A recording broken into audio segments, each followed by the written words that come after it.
se volvió de orgullo de los judíos, ¿no? Decían que ellos eran hijos de Abraham y se volvió algo de orgullo para ellos.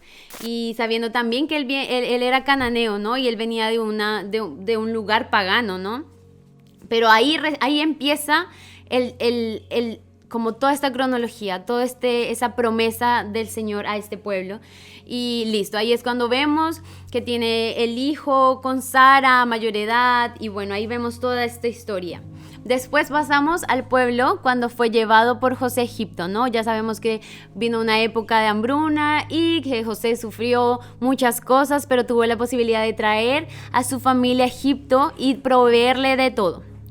Ya después pasa que el faraón, que como lo sucedió, entonces ya no conocía a José, entonces a Israel causaba miedo, ¿no? Porque decía, era un pueblo que Dios amaba, que estaba con él y que se estaba multiplicando. Entonces ahí es cuando se da esa esclavitud del pueblo en Egipto por 430 años. Esto ahí yo les puse las referencias, que está, por ejemplo, ese que yo les dije, la esclavitud de Éxodo 1, del 6 al 14, se va relatando esas historias, para que si usted las quiere anotar y más adelante hacer un estudio más detallado, estaría buenísimo. El 4 son punticos específicos, ¿no? Es que está en Moisés y la liberación de Israel, ¿no? Ya conocemos esta historia de Moisés que saca al pueblo de Egipto y le permite entrar al desierto, a este desierto que quizás muchos de nosotros hemos vivido o que vivimos incluso, en donde es necesario esa purificación, ¿no? Dios saca al pueblo con un objetivo específico al desierto, que es que se pudiera limpiar, que se pudiera quitar todas esas costumbres paganas en las que ellos estaban y traer un proceso de santificación, ¿no? Entonces, ahí después, eso está en Éxodo, ahí en 3, el 4, el capítulo 14, donde se va relatando toda esta historia. Y después hablamos de que se dan las leyes y esos 40 años que el pueblo pasa en el desierto. Y si nosotros vemos muchas características del pueblo, de cómo era, cómo se quejaba, cómo murmuraba, nosotros también podemos decir, bueno, ¿y cuántas cosas nosotros tenemos aún en la actualidad de este pueblo? Que también nos quejamos, que también somos incrédulos en cuanto a las promesas de Dios, que nos dice algo y nosotros hacemos otra cosa, ¿no? Y ahí se da esto, se dan las leyes y esto, ¿qué pasa? Que estas leyes fueron dadas con unos componentes. Esos componentes son 3. Uno, que es el tabernáculo. ¿Qué era el tabernáculo? Era esa tienda que armaban en la mitad de la plaza donde estaba el lugar ahí de reunión, ¿no? También está el sacerdocio, que era aquella persona que como cumplía un papel de mediador, ¿no? Y esta persona era el único que podía entrar a ese lugar una vez al año. Y bueno, ya sabemos todas las historias. Lo que le digo, yo no pretendo contarle toda la historia porque usted la debe saber, solamente es como para hacer un recuento.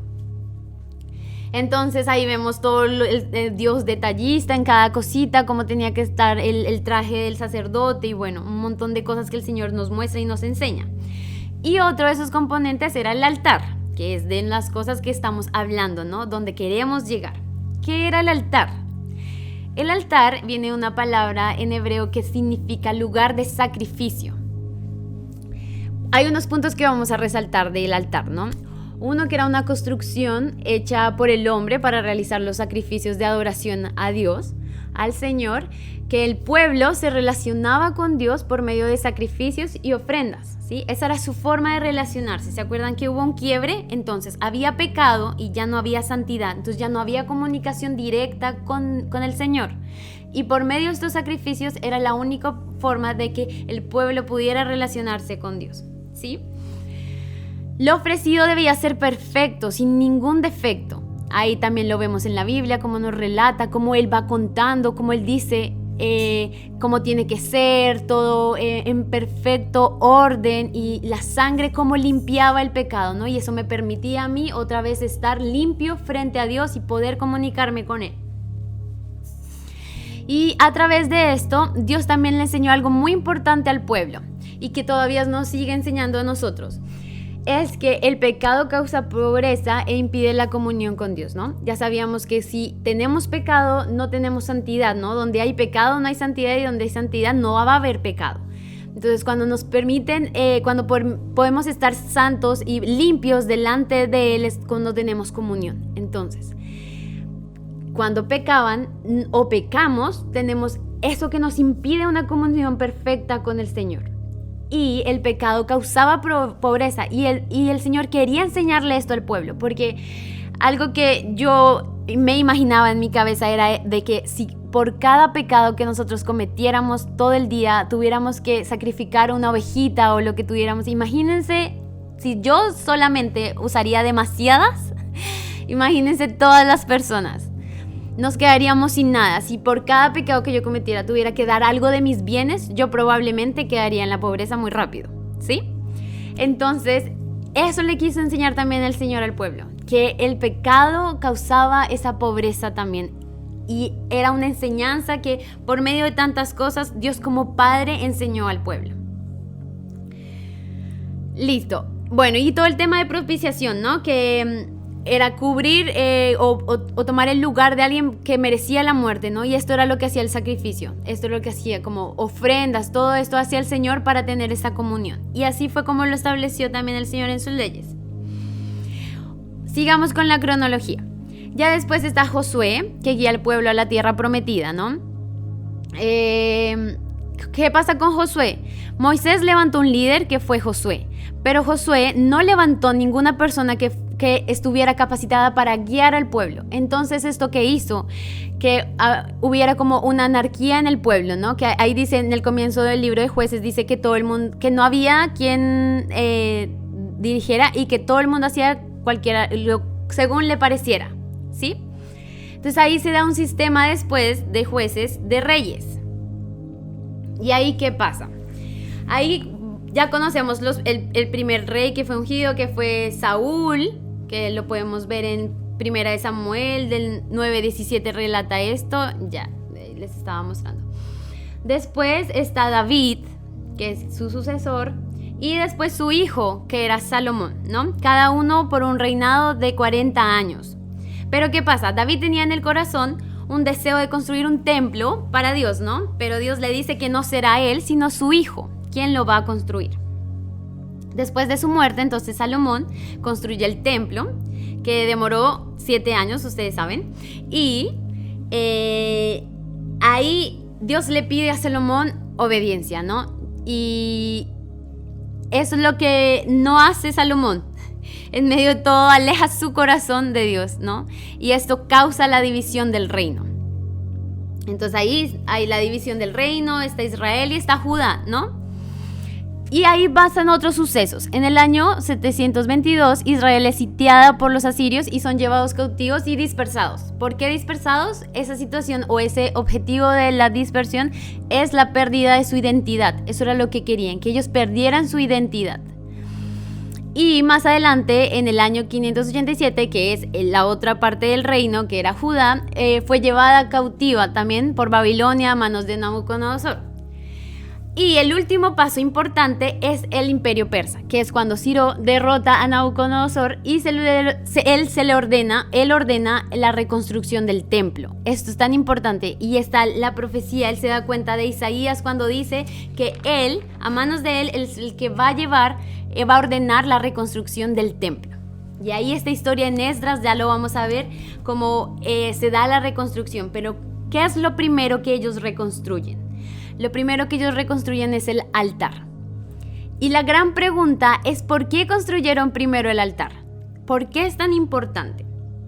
Y era que sin sacrificio y sin el perdón de los pecados no se podía entrar a la presencia de Dios, ¿sí? Entonces ellos necesitaban primero limpiarse y tener ese perdón de sus pecados para poder entrar a la presencia. Y esta era la importancia del altar.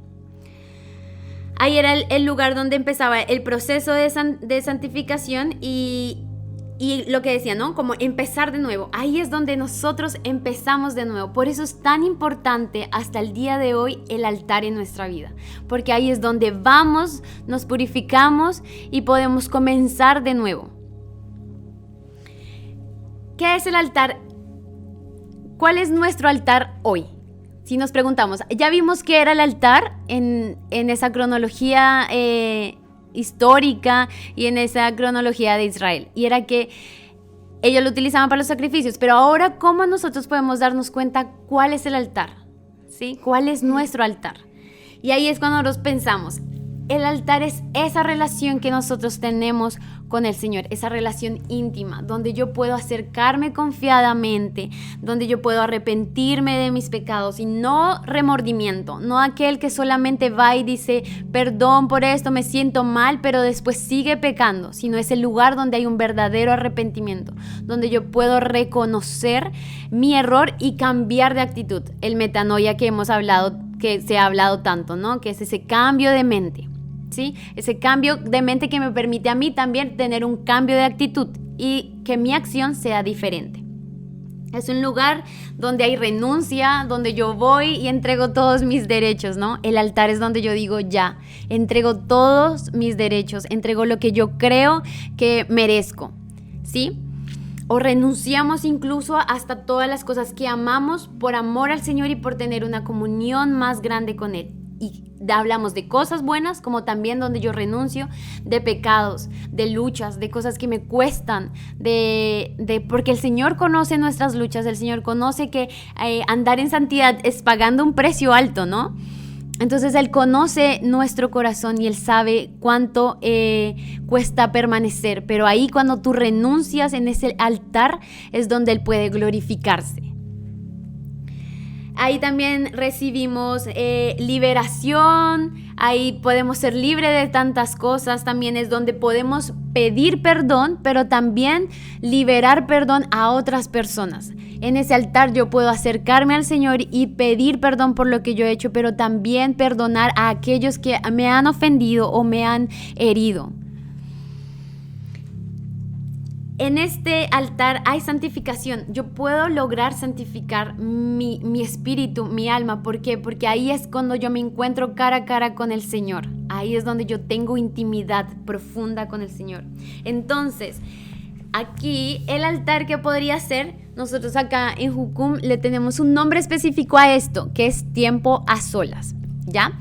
Cuando yo antes de llegar a Jucum le decíamos devocional o bueno, no sé cuál nombre usted le tenga, pero es ese momento del día en donde usted aparta de su tiempo y se va a un cuarto o a su lugar secreto y puede hablar con el Señor confiadamente, sin distracciones, y es su tiempo privilegiado con Él, ¿sí? Eso es el altar el día de hoy. Y ya nosotros ya no tenemos ese altar físico, ese lugar físico, ni necesitamos de ovejas, afortunadamente, para poder relacionarnos, ni de ningún sacrificio como tal físico, ni siquiera de un intermediario, porque se acuerdan del sacerdocio, que el sacerdote era el mediador y era la única persona que podría acercarse a Dios y no el pueblo. Ya no tenemos eso, simplemente es directa nuestra comunicación con Él. Ni tampoco fechas específicas. ¿Se acuerdan que solamente una vez al año podía entrar? Ahora todo el tiempo tenemos libre acceso al Señor, a la presencia y a ese lugar donde podemos derramar nuestro corazón. Es lindo porque cuando vemos el altar, quizás nosotros vemos cómo cubre el pecado, la sangre, ¿sí? Como la sangre puede cubrir toda multitud de errores, pero ahí también podemos ver cómo nuestro corazón puede ser derramado como alabanza y adoración al Señor. Es el lugar donde puedo ser yo sincera y puedo abrir mi corazón con el Señor. Y eso es importante. Si nuestro tiempo con Dios, nuestro tiempo de intimidad con Dios no es bueno, muchas de las cosas que vamos a hacer no van a pasar. Y a veces en el ministerio pasa, o por ejemplo aquí en Jucum también, porque todos yo creo que hemos experimentado esto, que hay tantas tareas que hacer, hay tanto que cumplir en el trabajo. Por ejemplo, para mí, antes de estar en las misiones que yo trabajaba, era tan difícil separar un tiempo para el Señor.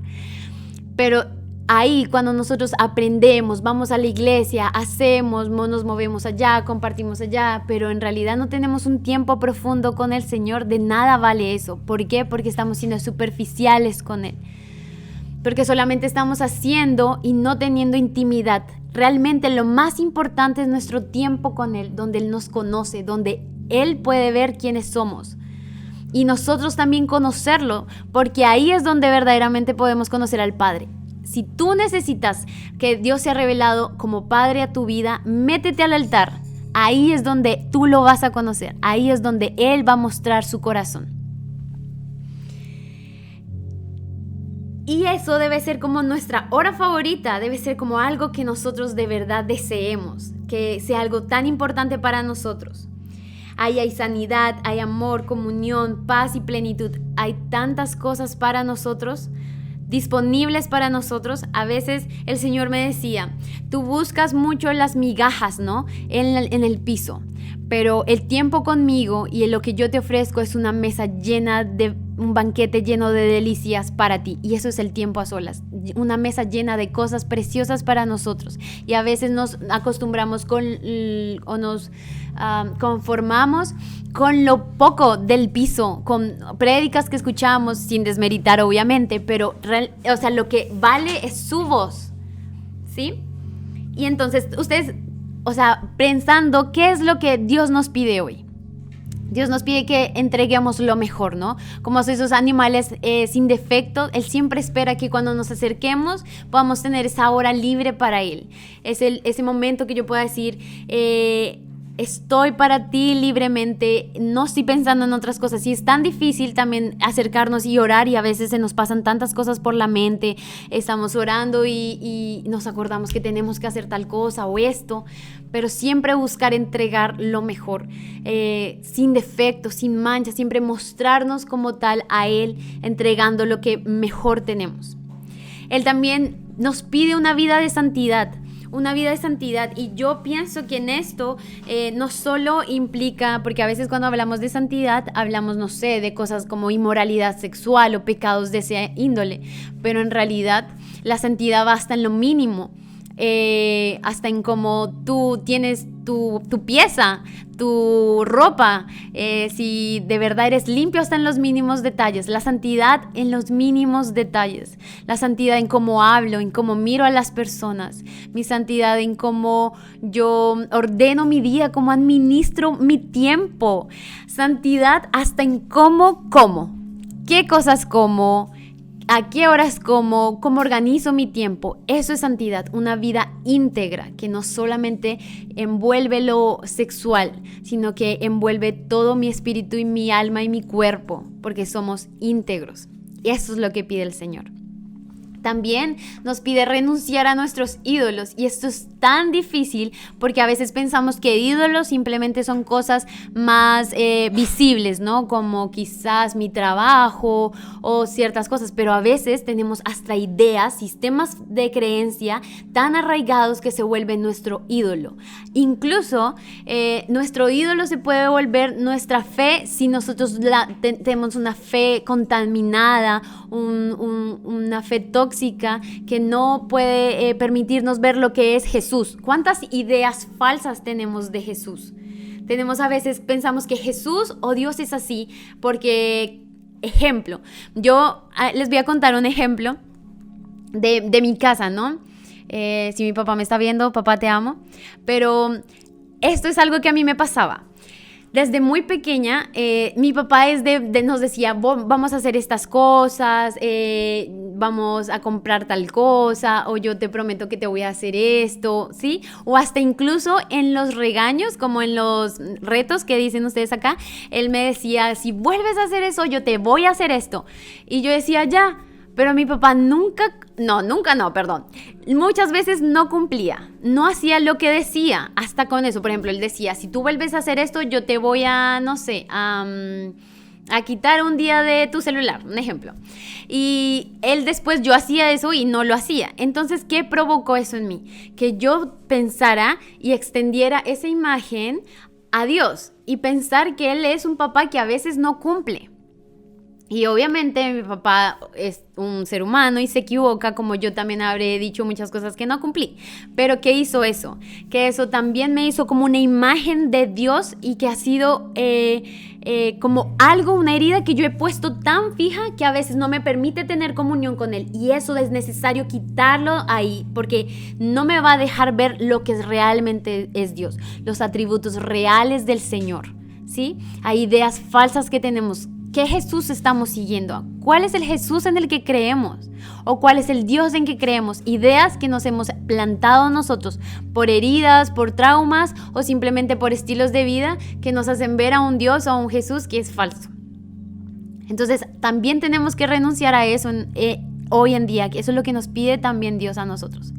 Y lo otro es confesar nuestros pecados. Es tan lindo cuando tú vives una vida, yo pienso en vez de decir de rendición de cuentas, también como vivir a la luz, ¿no? El Señor nos pide en su palabra que andemos como de día. Y es tan importante que nosotros podamos estar siempre confesando lo que pasa. A veces nosotros pensamos que si nos equivocamos o hacemos algo, hay tanta vergüenza en nuestro alrededor que no queremos hablar. Pero hasta hablar de ciertos pensamientos, de cómo nos sentimos, es tan bueno. Aquí en la Cruzada nosotros hemos sido casi una familia. No, casi no, somos una familia. Donde están los papás y están mis hermanos. Y todos los días tenemos que hablar en cómo estamos, cómo nos sentimos. Y el hecho de estar todo el tiempo exponiendo tu corazón ha sido tan sanador. Y yo creo que si todos pudiéramos vivir así, seríamos mucho menos como de irnos al rechazo o a la rebelión. ¿Recuerdan los muros? El rechazo y la rebelión. ¿Por qué? Porque estaríamos sacando a la luz lo que hay en nuestro corazón y nosotros somos tan atacados constantemente con ideas, por ejemplo, no estuve en una reunión y entonces yo ya no me siento parte, o quizás alguien no hizo y yo me sentí mal. Pero si yo todo el tiempo pudiera comunicar con integridad lo que hay en mi corazón y confesar las cosas que hasta incluso pensamos mal de nuestro hermano, nuestra relación sería más estables y más íntegras. Y por eso hablo de confesar. Hasta lo más grave, pecados que ustedes dicen, no, eso es inconfesable y son graves, hasta simplemente una murmuración. El hecho de que yo pueda decir y acercarme a una persona, oye, dije esto y quizás te deshonré, eso cambiaría completamente nuestros relacionamientos y también nuestra relación con Dios. Porque algo que a mí me ha impactado es que nosotros proyectamos en nuestras relaciones con los demás como es nuestra relación con Dios. Y si eso de verdad es algo tan real, yo me asustaría porque a veces yo no me sé relacionar muy bien con la gente que tengo al lado. Entonces mi deseo es realmente ser transparente y real con las personas para poder lograr esa intimidad y esa transparencia con Dios. Y listo, ¿qué es el templo?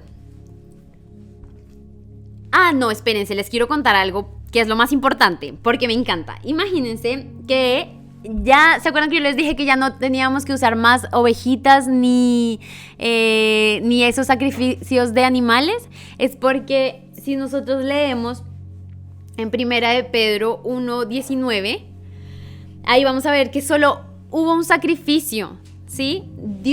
Jesús fue el sacrificio perfecto. No necesitamos de nada más, porque Él lo hizo una vez y para siempre. Y Él es el que hizo posible que nosotros pudiéramos comunicarnos ahora directamente con Dios. Y eso sin desmeritar de toda cuanta cosa ha sido Jesús para nuestra vida, ¿no? Y Él ha hecho posible todo esto. Es el sumo sacerdote. Y cuando dice en Hebreos 7, del 24 al 28, que dice que ese sumo sacerdote es también ese sumo sacerdote que no va a ser, que es capaz de como compadecerse de nuestras debilidades, de nuestros pecados. Él no solamente es aquel que hizo posible, sino aquel que también consuela. Entonces eso es muy importante para nosotros para pensar en el altar, ¿no? En nuestro altar, saber quién es aquel que pagó el precio, que ahora podemos tener esa comunicación directa con el Señor. Ahora el templo, ¿qué representaba? Era la presencia de Dios en el pueblo, ¿no? Es el lugar físico.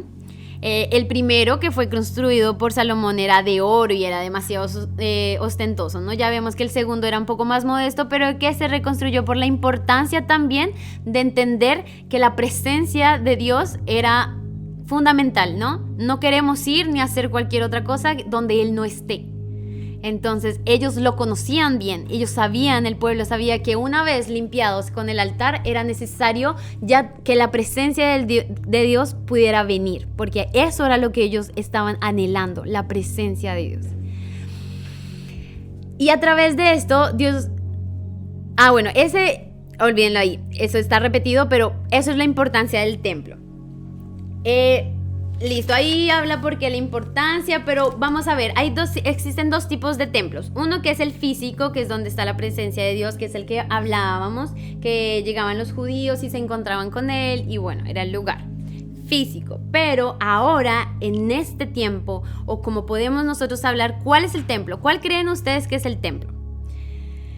El templo somos nosotros, ¿no? Nosotros somos su templo, sin excepción. Somos la casa de Dios. Y si vemos en Primera de Pedro 2, del 4 al 5, vamos a ver que somos casa espiritual. Entonces yo quiero leerles unos versículos y si acá los chicos me ayudan a buscarlos, sería genial para poder hacerlo más rápido. Vamos a leer Primera de Pedro 2, del 4 al 5. Efesios 2, del 21 al 22. Y yo voy a leer Primera de Corintios 3:16. Entonces, acá los chicos también me están ayudando. Somos un equipo, es genial. Ya, espérense, yo busco el 3:16 y empezamos. Primera de Corintios 3:16. Ya, entonces empecemos con Primera de Pedro 2, del 4 al 5. Busquen como los niños recién nacidos la leche espiritual no adulterada, para que por medio de ella crezcan y sean salvos, si es que han probado ya la bondad del Señor. Acérquense a Él, a la piedra viva que los hombres desecharon, pero que para Dios es una piedra escogida y preciosa. Y ustedes también, como piedras vivas, sean edificados como casa espiritual y sacerdocio santo, para ofrecer sacrificios espirituales que Dios acepte por medio de Jesucristo. Vieron que ahí hablamos de los sacrificios, ya no está hablando de un templo ni un altar específico, sino que nosotros somos el templo y ahí es donde vamos a causar esas cosas, como esos sacrificios, esa ofrenda agradable al Señor. Entonces, ¿quién es el templo? Somos nosotros y Él nos pide que seamos casa espiritual. Entonces, Efesios 2, del 21 al 22 dice: en quien todo el edificio bien coordinado va creciendo para ser un templo santo en el Señor, en quien vosotros también sois juntamente edificados para morada de Dios en el Espíritu. Gracias. Entonces somos morada de Dios. Eso suena increíble y es que dentro de nosotros está el Espíritu Santo, ¿no? Entonces somos morada de Dios, es el lugar donde Él puede habitar y somos construidos y edificados en eso. Una vez más, Él mostrándonos que el templo somos nosotros, que antes era algo físico, pero ahora somos nosotros. Y Primera de Corintios 3:16 dice: ¿no sabéis que sois templo de Dios y que el Espíritu de Dios mora en vosotros? Otra vez Él vuelve a confirmarnos que el Espíritu Santo mora en nosotros y que eso nos hace que seamos templo. ¿Y qué significa? Que la presencia del Señor está en nosotros. Antes muchas personas necesitaban un intermediario, necesitaban ir a un lugar específico para rendir sus ofrendas, sus sacrificios, y ahora nosotros mismos somos el templo de Dios. Y ahora, ¿qué es tan valioso de esto? Antes pensábamos en el altar y el templo como algo que en el Antiguo Testamento se utilizaba, ¿no? Ahí es donde daban los sacrificios, el templo era donde se reunían. Ahora usted puede decir, ese altar y templo siguen vigentes. Y cuán importante para nosotros es invertir en eso, invertir en el altar, en nuestro tiempo con Él, en acercarnos a Él, en conocer su corazón, en conocerlo como Padre, como Dios, como amigo, como hermano, conocerlo a Él, que es nuestro deleite. Pero también el saber que su presencia está en nosotros y que necesitamos hacer cosas para que Él no se aleje de nosotros, que no alejar el corazón a veces de cometer cosas contrarias donde salimos de su cobertura, de su amor, donde salimos de lo que Él ha pensado para nosotros. Entonces, tan importante que nosotros podamos permanecer ahí. ¿Qué es el templo hoy? Nosotros somos el templo. ¿Qué es el altar? Mi tiempo con Él. Entonces, una pregunta importante, muy importante para nosotros es: ¿está en ruinas nuestro templo y necesita ser restaurado? ¿Ustedes creen que a veces nuestro templo necesita ser restaurado? ¿Alguno de ustedes puede creer que está destruido? o incluso creen que puede estar muy construido, muy bueno, pero a veces es necesario destruirlo y volver a aprender de cosas nuevas, desaprender de cosas y volver a empezar a aprender cosas nuevas. Y les pregunto, ¿hay ídolos adentro de nuestro templo? Quizás mentira o pecado que todavía sigue estando dentro de nuestro templo. Y ídolos, como hablábamos, no simplemente es una imagen o algo así, sino tantas cosas, ideas, proyectos, nuestra propia voluntad. Cuando nos estamos en el altar, ahí en ese lugar es posible ver la voluntad del Señor, es posible saber cuáles son sus planes, conocer su corazón, pero a veces nuestras ideas, nuestros sueños y nuestros proyectos no nos permiten proseguir, y entonces quizás seguimos pensando que eso es lo más importante, que eso es lo que tenemos que hacer, quizás mentiras que hemos vivido aquí en Jucum, mientras que nosotros estamos haciendo en nuestra escuela, nosotros tenemos que hacer un falso sistema de creencia semanal. Y a veces el ponernos a pensar, wow, ¿cuáles son esas mentiras que yo tengo y que todavía sigo llevando a mi templo y así creo que me comunico con Dios? El hecho de a veces pensar que si yo no hago las cosas para Dios, Él me va a dejar de amar o no me va a aceptar. Cuando eso es una mentira, Dios no me ama por el hacer, sino por lo que soy, porque soy su hija. Y a veces esa mentira no me permite, como la tengo en mi templo, no me permite acercarme confiadamente. Que si mi templo y me acerco al altar, con esa mentira yo no voy a estar completamente dispuesta a Él, porque estoy pensando, Dios, ¿qué tengo que hacer para que me ames? Dios, perdóname porque no soy una hija que es diligente, pero Dios no nos ama por eso. Él sabe quiénes somos y por fuera de lo que podamos hacer, Él nos ama y nos reconoce. También una pregunta importante que nos debemos hacer es que si he dedicado más tiempo a otras cosas que a mi relación con Dios, a veces cambiamos nuestro tiempo con Dios por tantas cosas y esto es tan fácil de cambiarlo. Decimos lo que yo les decía cuando yo estaba trabajando, yo decía ya me voy a levantar temprano, quizás se me hacía tarde, ya no podía, ya decía en la noche llego y lo hago, mi tiempo a solas, llegaba, estaba cansada, comía y me dormía y no podía hacerlo. Entonces a veces nos dedicamos más a otras cosas y no a nuestra relación con Dios. A veces nosotros decimos, no, pero yo todo el día estoy hablando con Él, porque eso me pasaba a mí. Yo caminaba hablando con Él, hacía esto, hablaba con Él. Todo el tiempo yo estaba en constante comunicación, pero a veces Él no necesita solo nuestras palabras así de afán, sino que Él desea que nos sentemos con Él y le demos toda la importancia de ese Dios grande y poderoso al que seguimos. Y Él necesita, o no necesita, Él espera de nosotros que lo hagamos, porque Él primeramente ya tomó ese tiempo para estar con nosotros. Es su deleite estar con sus hijos y para nosotros debería ser un deleite estar con papá. Y ya, quiero leer otros versículos que dan como más fundamento a lo que estamos hablando, de la importancia de este templo y de este altar en nuestras vidas. Entonces, si me ayudan también a buscar Segunda de Crónicas 29. No me acuerdo el versículo. No recuerdo el versículo. Pero bueno, ahí en Segunda de Crónicas 29, no me acuerdo exactamente el versículo, dice que necesitamos limpiar el templo y ordenarlo. Pero entonces ahí es necesario que nosotros podamos poner en orden nuestro templo. Mira, entonces vamos a buscar el Salmo 84 del 5 al 12.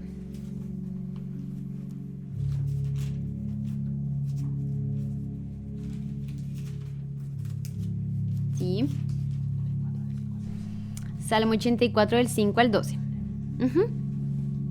Cuán felices son los que habitan en tu templo, todo el tiempo te cantan alabanzas. Cuán felices son los que hallan fuerzas en ti, los que ponen su corazón en tus caminos. Cuando cruzan por el valle de las lágrimas, cambian su aridez en un manantial al llenar la lluvia a los estanques. Van de victoria en victoria hasta llegar a verte, oh Dios, en Sión. Señor Dios de los ejércitos, oye mi oración. Dios de Jacob, escúchame. Míranos, Dios y escudo nuestro, y posa la mirada en el rostro de tu ungido. Es mejor pasar un día en tus atrios que vivir 1000 días fuera de ellos. Prefiero estar a la puerta de tu templo, oh Dios, que vivir en las mansiones de la maldad. Tú, Dios y Señor, eres sol y escudo. Tú, Señor, otorgas bondad y gloria a los que siguen el camino recto y no les niegas ningún bien. Señor de los ejércitos, cuán dichoso es el que en ti confía. Y ahí me gusta mucho porque dice que es mejor estar ahí un día. Ese es nuestro deleite, el poder estar con Él. Y es tan lindo cuando podemos darnos cuenta que hay tantas cosas que nuestro corazón necesita. A veces nosotros necesitamos un abrazo, un consuelo, un respiro. Y Él anhela darnos eso. Ese es el lugar donde Él espera que nosotros derramemos nuestro corazón, como decíamos anteriormente. Y ahí, ese es nuestro deleite, nuestra felicidad, nuestro gozo profundo, estar ahí en su casa. Bienaventurados los que están ahí cerca de Él. Y es tan importante que nosotros podamos involucrarnos con el Señor profundamente, porque a veces tenemos una relación de un Dios al que servimos, en el que creemos, pero cuando estamos viviendo sus atributos en nuestra vida es difícil, ¿no?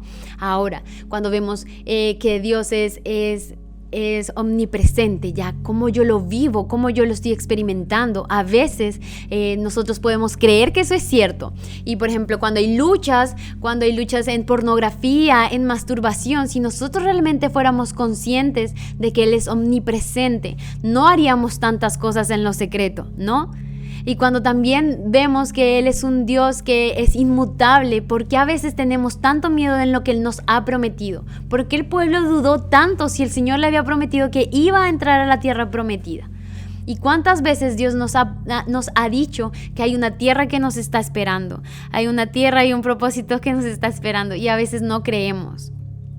Nos es tan difícil caminar. Entonces, ¿verdaderamente estamos creyendo en ese Dios al que vamos y nos acercamos? A veces tenemos tiempo con Él y derramamos nuestro corazón, pero no creemos. Y acá les quiero contar una cosa que me pasó hace poco. ¿Por qué? Porque uno puede estar años en el Evangelio, pero pueden pasar cosas que usted puede decir, pero con tanto tiempo y aún le pasa eso. Y sí pasa. Pasa hasta en las mejores familias, como diría mi papá. ¿Qué pasa? Este tiempo yo estaba teniendo mi tiempo a solas y yo decía, ¿saben? Siento como si Dios tuviera, como cuando usted va a la cárcel, no sé cómo sea acá en Chile, pero yo he visto por películas, porque en Colombia tampoco sé cómo sea, pero no importa. En las películas que hay como un vidrio, ¿no? Cuando usted va a visitar a un recluso y usted va y habla con la persona y entonces coge el teléfono y la otra persona coge el teléfono, ¿no? Y los separa un vidrio así de protección y que es súper grueso, ¿no? Entonces yo sentía que cuando iba a mis tiempos a solas y hablaba con Dios, yo era como, oh, bueno, Dios, ¿cómo estás? Estoy bien, me siento así. Y yo sabía que Él me escuchaba, estaba súper segura, tenía convicción de que Él estaba ahí y tenía convicción de que me respondía. Pero yo decía, ¿qué pasa? Que no hay algo como que estemos juntos, ¿sabes? Como hay algo que nos separa. Y yo por mucho tiempo o por esa semana decía, Señor, ¿qué me separa de ti? ¿Qué me separa de ti? Y el Señor es genial porque Él tiene una comunicación tan libre con nosotros. A veces nosotros pensamos, ¿por qué Dios no nos habla? Pero Él nos habla tanto en todo momento y de unas formas tan lindas que, bueno, a Él le gusta mucho hablar conmigo como en los susurros. Y yo estaba muy temprano, me levanté, me estaba arreglando y algo susurró a mi oído y me dijo, es la incredulidad. Y yo dije, ¿la incredulidad? ¿Qué? Y ahí enseguida se me vino, eso que nos separa a ti y a mí es tu incredulidad. Y yo podría decir, pero si yo llevo casi... Y si hago las cuentas y no estoy mal, más o menos yo tengo 11 años de ser cristiana, más o menos, por ahí pasó. Y yo decía, ya, 11 años y yo todavía lucho con la incredulidad. Y ahí me di cuenta que sí, porque Él me estaba dando muchas promesas y muchas cosas, pero mi situación y mi realidad no me estaban permitiendo ver que eso podía ser posible. Entonces cuando Él me hablaba, había algo que rebotaba en el vidrio, ¿no? Es como te estoy diciendo, pero rebota. Y era mi incredulidad, el no creer que era un Dios que podía cambiar mi historia, un Dios que podía proveerme para pagar aquí mi escuela, un Dios que podía proveerme de mis necesidades. Y yo decía, lo siento de verdad, porque yo he visto tanta fidelidad en mi vida. Yo llevo 2 años y medio aquí Y yo digo, miro hacia atrás y digo, solo lo que he vivido y lo que he soportado y todo esto solamente ha sido por su fidelidad y yo tengo que reconocerlo. Y cuando yo puedo hacer esto, mi mente puede decir, wow, no he creído muchas cosas. Y ahí es donde yo puedo decir, listo, sí, algo pasó. Y esto solo, ¿qué pasa? Solo se puede lograr cuando yo me acerco a Él, cuando yo estoy constantemente acercándome a ese altar donde yo puedo derramar mi corazón y decir, sí, perdón, no he podido creer en muchas cosas. Y en esto consiste. Pero ¿qué pasa? Que no es solamente nosotros los que estamos peleando, ¿no? No es solamente como decir, soy yo la culpable, yo porque no puedo, porque hay algo muy lindo que podemos, que nos va a animar. Y es que es muy clave en este tema, que está en Zacarías 4:6. Dice, así que el ángel me dijo, esta es la palabra del Señor para Zorobabel. No será por la fuerza ni por ningún poder, sino por mi espíritu, dice el Señor Todopoderoso. Y a veces nosotros pensamos que es por nuestras fuerzas que logramos estas cosas. Esta reconstrucción que se vivió en Zorobabel, ¿no? Cuando estaban ahí en todo este tema que se van dando, ¿no? No fue por sus fuerzas, no fueron ellos, no fueron tantos hombres haciendo con sus fuerzas lo que podían hacer, toda su capacidad física, sino que era por el espíritu de ese Dios todopoderoso que podía hacer lo posible. Y el hecho de poder nosotros construir nuestro altar, si quizás no lo hemos tenido, de poder reconstruir o restaurar nuestro templo, si no lo hemos hecho antes, así va a ser por ese Espíritu Santo de ese Señor Todopoderoso. Eso es la clave de todo esto. Entonces, si hemos tenido ese alejamiento de Dios, si hemos tenido esa distancia con Dios, aún pensando que estamos cerca, es momento de entender que Él es el que lo hará, que su Espíritu lo hace, que solo necesitamos acercarnos confiadamente. Y yo quiero orar para terminar, y que podamos realmente ser sinceros con Dios. Si usted ha sentido que habla con Dios, que lee la Biblia, pero algo pasa, algo no llega a Él, es como si el techo estuviera trancando nuestra oración, o como usted quizás se puede sentir como yo, ¿no? Que a veces hablamos, pero hay algo que nos separa. Que hoy podamos ser sinceros y ahí donde usted esté, en su casa, en su cuarto, en su oficina, en donde usted pueda estar. Yo sé que el Señor sabe dónde usted está y eso es genial porque yo no lo puedo ver a usted, pero el Señor está ahí con usted y puede hablar, que salgan palabras de su boca, audible. Usted puede hablar y decir, Señor, quizás yo he puesto cosas en mi templo y en mi altar que no me permiten verte y yo quiero pedir perdón por eso. Y si usted tiene que renunciar a cosas, Señor, yo renuncio a que quizás pienso que tú eres de esta forma y que si las cosas no salen como yo quiero, me frustro. Yo siento muy fuerte en mi corazón de verdad decir esto, y es que quizás muchos de ustedes han estado frustrados porque las cosas no salen como planean, como creyeron que Dios iba a obrar y Dios hizo cosas totalmente diferentes. Pero que podamos ser genuinos con Dios y acercarnos y a decir, sabes, no, me sentí así, pero yo acepto tu voluntad. Me sentí de tal forma y quise salir corriendo a ese muro de rebelión que, como yo digo, a veces nos abraza. Pero perdón, porque yo sé dónde está tu voluntad. Quiero ir a ese lugar donde se revela lo que tú eres. Así que oremos. Señor, yo te quiero dar gracias por esta noche, gracias porque tú nos recuerdas que lo que dijiste hace mucho, mucho tiempo atrás todavía está vigente, Señor.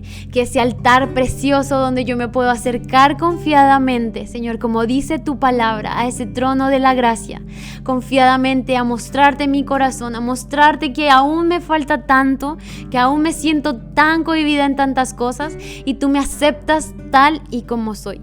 Que no importa si yo no hago, si yo hice mal, si quizás no soy tan bueno en ciertas cosas, tú me aceptas como soy, porque tú me amas por quien yo soy y yo soy tu hija.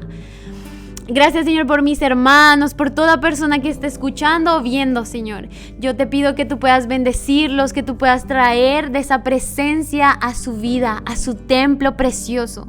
Señor, oro para que el pecado pueda salir, Señor, porque la oscuridad, la tiniebla retrocede ante tu luz, y que esto sea de revelación a sus corazones, a su espíritu. Que su espíritu pueda salir de ese escondite, que sus profetas puedan salir de su escondite, que todo espíritu que no ha dejado que tu poder se manifieste, Señor, retroceda en el nombre de Jesús. Gracias porque hoy podemos acercarnos también sabiendo que eres un Dios que inclina su oído a su pueblo y que nos escucha, que no está mudo, que no es sordo. Y gracias por este tiempo, gracias por todo lo que hemos venido aprendiendo. Ya sabemos todas esas actitudes que a veces tomamos, Señor, pero ven con poder y tumba todo aquello que hemos construido que no te glorifica. Tumba esas murallas, Señor, de protección por el dolor, por el rechazo, por el miedo, por tantas cosas que hemos levantado, por ese miedo a no volver a sufrir, Señor. Yo oro por sueños revividos, Señor, porque tú puedas traer vida y vida en abundancia, esos sueños que un día matamos por miedo, Señor, por malas experiencias, por traumas, Señor. Bendice el corazón de mis hermanos, bendice este tiempo y bendice todo lo que ellos han estado escuchando, que sea una semilla que quizás no se va a quedar al 100% en información, pero yo sé que hay algo específico que se ha quedado en el corazón de ellos. Gracias porque me permites ser voz tuya, Señor, y que todo esto haya sido de agrado a tu corazón, que pueda ser de mucho fruto en mis hermanos, Señor, y yo los bendigo en el nombre de Jesús. Te doy gracias por cada uno de ellos y bendigo el hogar donde están, a estas familias representadas, a estos padres cabeza de familia, o también a estas madres, Señor, o estas familias completas, Señor, que tú estés trayendo bendición, revelación y también restauración, porque tú eres un Dios que restaura, un Dios que quiso reconstruir, y tú quieres reconstruir nuestra vida, tú quieres renovar nuestra vida, Señor. No queremos ser esas personas religiosas que se conforman con revelaciones, que se conforman con palabras dadas antes y ahí nos quedamos. Nos queremos ser renovados, Señor. Quebranta nuestro corazón, quebranta nuestro orgullo, Señor, ese orgullo de creer que no necesitamos más de ti, ese orgullo de creer que ya llegamos al tope o que ya estamos en la cima, sino que necesitamos mucho más. Quebranta nuestro corazón. Hay mucha gente que le da temor decir estas palabras, pero de verdad sea valiente frente al Señor y diga: quebranta, Señor, mi corazón. Quebranta, Señor, mi orgullo, quebranta todo lo que soy y vuélveme a hacer. Reconstruye mi altar, reconstruye mi templo, y que de verdad tú puedas vivir. Tu presencia es lo que deseamos, en el nombre de Jesús.